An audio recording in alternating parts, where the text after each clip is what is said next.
नमस्कार जय जगन्नाथ। मु सुदीप आपण मानक स्वागत करुच्ची मोर यूट्यूब चैनल एसआर एंटरटेनमेंट को। तो आज मु से वीडियो को कंटिन्यू करने आसी जो वीडियोटी मुझे पार्ट 1 रखी ऑर्गेनिक फार्मिंग। ऑर्गेनिक फार्मिंग क्या कह जाए कौन नहीं से तो मुझे आपको इंट्रोडक्शन में कही किंतु ऑर्गेनिक फार्मिंग रे को जिनसटा निहाती आवश्यक तो से जिनसटा नहीं कि मुझे आज प्रैक्टिकल किसी वीडियो देखिएबी जे आमर सार पका खाद्य कौन कौन होची और ऑर्गेनिक खाद्य कौन कौन सब बेनिफिट रोची तो से जिनस को नहीं ना मुझे आपण मान आगे किसी तथ्य रखापी चाहूँगी जोटा कि वर्तमान यही जिनस विषय लोक मैंने जाना निहाती आवश्यक।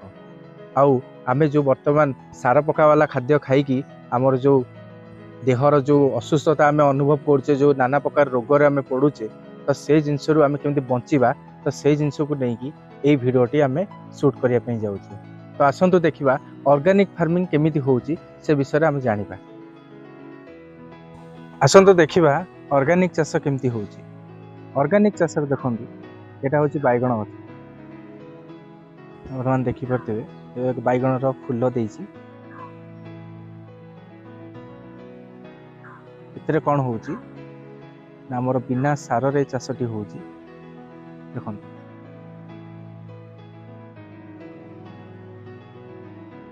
ये बिना सार चाष हवा द्वारा आपण मैंने देखिपे गचर ग्रोथ केमती अच्छी या द्वारा कौन होची आमर जो मृत्तिकार जो आम जो सार यूज करे से सारटी वर्तमान जो मृत्तिका आमर क्षय करे मृत्तिका नष्ट करे से जिनस किसी प्रभाव पड़ी थाए। तो ऑर्गेनिक चाष सब हो न तो एतर कौन हुए आपने देखिपे देखो ये हूँ ऑर्गेनिक चाष। मु आपको या पर इंट्रोड्यूस करेबी सार पका चाष।